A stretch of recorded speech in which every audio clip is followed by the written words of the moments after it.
Assalamualaikum warahmatullahi wabarakatuh. Kaifa halukum ayyuhal musyahidun al-kiram. Balik lagi di channel Distiara Wildania, channel pembelajaran bahasa Arab mudah dan ceria.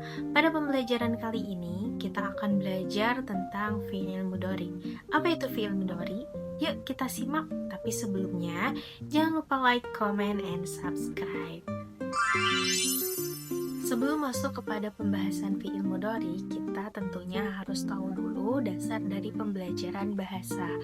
Baik di dalam bahasa Indonesia, bahasa Arab, bahasa Inggris, atau bahasa manapun, tentunya kita harus mengetahui dasar dari pembelajaran bahasa itu tersendiri. Nah, kita harus mengetahui yang paling dasar itu ada kata benda dan juga ada kata kerja. Di dalam bahasa Arab, kata kerja disebut dengan fi'il dan kata benda disebut dengan isim. Nah, isim ini bisa menunjukkan nama orang, hewan, tumbuhan, tempat, waktu, dan lain sebagainya. Dan kata kerja ini disebut dengan fi'il. Fi'il ini terbagi menjadi 3. Yang pertama ada fi'il madi, yaitu kata kerja lampau. Yang kedua ada fi'il mudhari, yaitu kata kerja yang sedang atau akan dilakukan, dan juga fi'il amr atau kata kerja perintah. Nah, untuk pembelajaran kita kali ini, kita akan membahas tentang kata kerja yang sesuai dengan zaman atau waktunya, yaitu fi'il madi dan juga fi'il mudhari, di mana fi'il madi ini telah dijelaskan di video sebelumnya. Jangan lupa dikepoin videonya. Dan untuk pembelajaran kali ini, kita akan belajar tentang fi'il mudhari. Yuk, kita langsung aja masuk kepada pembelajarannya.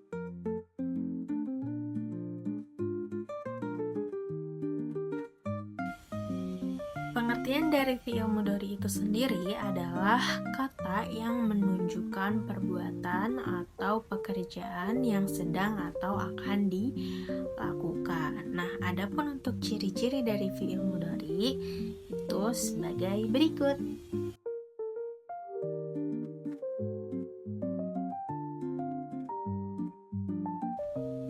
Yang pertama, fi'il mudhari itu menunjukkan makna kerja. Yang tadi sesuai dengan pengertiannya bahwa fi'il mudhari itu adalah perbuatan ataupun kegiatan yang sedang atau akan dilakukan. Nah, arti dari menunjukkan makna kerja itu sendiri bisa kita contohkan misalnya di dalam bahasa Indonesia itu dalam kata saya sedang makan misalnya, atau saya sedang minum.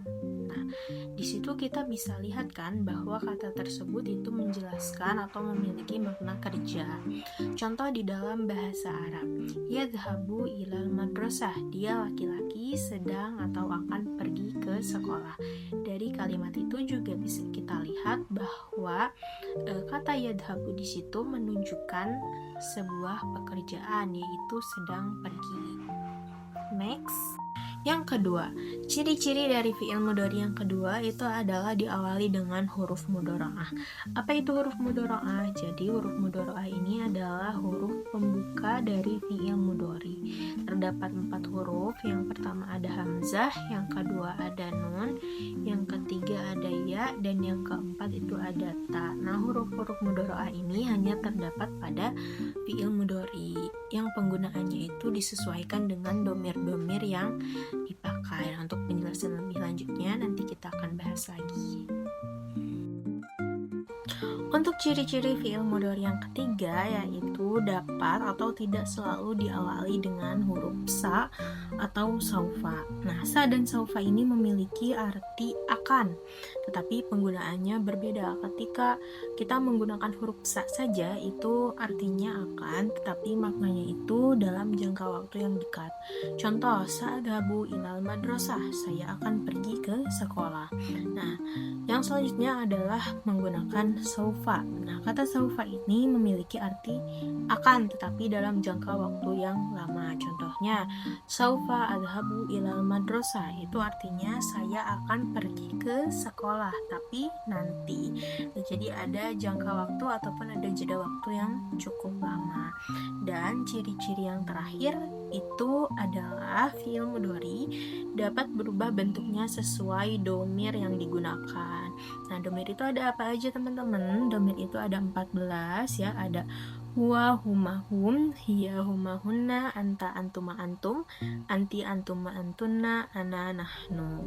Nah, itu adalah domir-domir di mana pada kesempatan kali ini kita akan membahas 6 domir saja yang pembahasannya akan kita bahas sekarang. Yuk kita simak.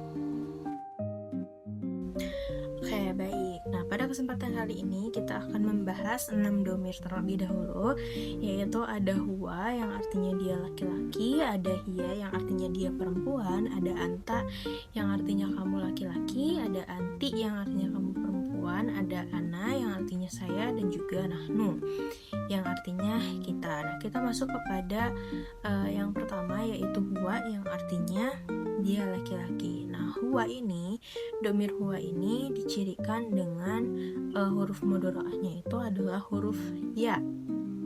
Ya, jadi contohnya ketika di sini saya mempunyai kata dasar ya, kata kerja dasar yang artinya itu belajar. Nah, ketika kita ingin mengungkapkan menggunakan domir huwa yang ungkapannya itu dia laki-laki sedang belajar, maka kata darasa di sini ditambahkan huruf mudhora'ahnya yaitu ya. Jadi gimana? Jadi cara mengungkapkannya itu huwa yadrusu, kayak gitu ya. Jadi kata darasa ini ditambahkan huruf mudhora'ahnya di depan yang menjadi huwa yadrusu. Nah, teman-teman, untuk fi'il mudhari ini pasti ya selalu diakhiri dengan doma. Nah, yang selanjutnya ini ada domir hiya ya. Sama di sini saya punya kata dasarnya itu darosa. Gimana ketika kita ingin mengungkapkan menggunakan domir hiya atau dia perempuan, berarti untuk domir hiya ini itu menggunakan huruf mudhora'ah ta ya. Jadi sama seperti tadi, tinggal ditambahkan huruf mudhora'ah di depan kata dasarnya menjadi hiya tadrusu ya, hiya tadrusu. Nah, next untuk yang ketiga itu ada domir anta, di mana domir anta ini dicirikan dengan huruf mudhora'ahnya sama dengan hiya, yaitu dengan menggunakan huruf ta. Jadi gimana ketika kita ingin mengungkapkan kamu laki-laki sedang belajar, itu sama kayak tadi, berarti anta tadrusu. Sampai sini paham? Oke, kita lanjut. Yang keempat itu ada domir anti. Nah, untuk domir anti ini sama huruf mudhora'ahnya itu menggunakan tambahan ta di depan katanya, tetapi untuk anti ini ada yang berbeda, yaitu ditambahkan huruf ya dan nun di akhir katanya. Jadi gimana ketika kita ingin mengungkapkan kamu perempuan sedang belajar, yaitu dengan ungkapan anti tadrusina. Anti tadrusina, yaitu ditambahkan huruf mudhora'ah di depannya dan juga tambahan huruf ya dan nun di belakang katanya gitu.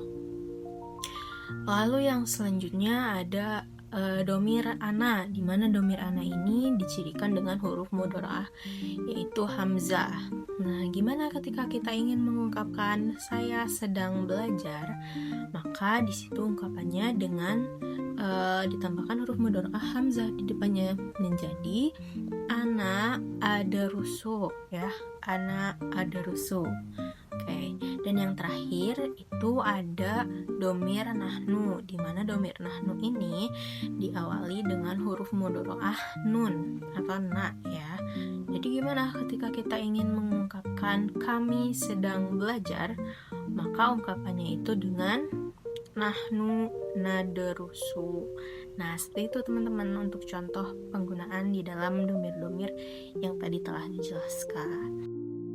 Nah, mungkin sekian untuk penjelasan kita hari ini. Semoga ilmu yang diberikan bermanfaat dan juga dapat diterapkan oleh teman-teman semuanya. Mohon maaf bila banyak kesalahan dan juga kekurangan. Billahi taufiq wal hidayah. Assalamualaikum warahmatullahi wabarakatuh. Dadah.